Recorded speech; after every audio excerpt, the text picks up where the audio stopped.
ഞങ്ങൾ യൂണിഫോം വരുമ്പോൾ ടീച്ചർമാർ കളറിലാണല്ലോ, അപ്പോൾ ഞങ്ങൾക്ക് ഒരു ദിവസം പോലും കളറിടാൻ പറ്റത്തില്ല. മറ്റ് പ്രൈവറ്റ് സ്കൂളുകളിലൊക്കെ ടീച്ചർമാർ യൂണിഫോമാണ് ധരിച്ചു വരുന്നത്.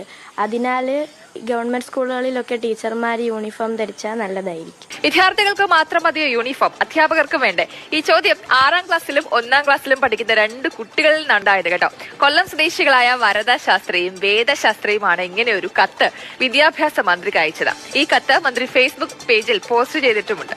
സാധാരണ സ്കൂൾ യൂണിഫോം ധരിച്ച് സ്കൂൾ ബാഗൊക്കെ ആയിട്ട് സ്കൂളിലേക്ക് പോകുന്ന കുട്ടി തീർച്ചയായിട്ടും അത് ന്യായമായുള്ള കാര്യമാണ്.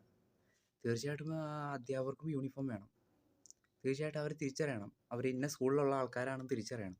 ഇപ്പോൾ യൂണിഫോം ഇടുന്നതിൻ്റെ മെയിൻ ഗുണം തന്നെയാണ്, നമ്മളൊരു പുറത്ത് പോയി കഴിഞ്ഞാൽ അത് ഇന്ന ആളുടെ വ്യക്തിത്വമാണ്, ഇന്ന സ്കൂളിലെ രീതിയാണ്, ഇന്ന സ്കൂളിലുള്ള വ്യക്തികളാണ്, പെട്ടെന്ന് തിരിച്ചറിയാനുള്ള രീതിയാണ് യൂണിഫോം. അവരുടെ ഒരു ഡിസിപ്ലിനും കൂടിയാണത്. അത് കുട്ടികൾക്ക് മാത്രമല്ല അധ്യാപകർക്കും ബാധകമാണ്. അധ്യാപകർ ഇന്ന സ്കൂളിലാണ് അവർ പഠിപ്പിക്കുന്നത്, അല്ലെങ്കിൽ ഇന്ന സ്കൂളിൻ്റെ ഒരു ഒരു ക്വാളിറ്റി ആ രീതിക്കൊക്കെ അറിയാം രീതിയിലാണ് ഈ അധ്യാപകരെ അങ്ങനെ തന്നെ വേണം. അധ്യാപകർക്കും അത് യൂണിഫോം നിർബന്ധമാണ്. എന്ന് വെച്ചാൽ എല്ലാ ആഴ്ചയിലും ഇടണമെന്ന് ഒരു നിർബന്ധവും ഇല്ല. ആഴ്ചയിൽ ഒരു ദിവസം വെച്ച് കളർ ഡ്രസ്സ് ഇട്ടാൽ മതി. അപ്പോൾ അത് അധ്യാപകർക്കും അതായത് കുട്ടികളുടെ ഒരു ചോദ്യം ന്യായമായിട്ടുള്ളതാണ്. ഈ ന്യായമായുള്ള ചോദ്യങ്ങൾ, അവർ വളർന്നു വരുന്ന തലമുറയാണ്, ഈ ചോദ്യങ്ങളൊക്കെ അവർക്കും ചോദിക്കാൻ അവകാശമുണ്ട്. അത് തീർച്ചയായിട്ടും അവരുടെ ആവശ്യം തീർച്ചയായിട്ടും ഉന്നയിക്കും. തീർച്ചയായിട്ടും ഇതിനെ എല്ലാവരും പിന്തുണയ്ക്കണം.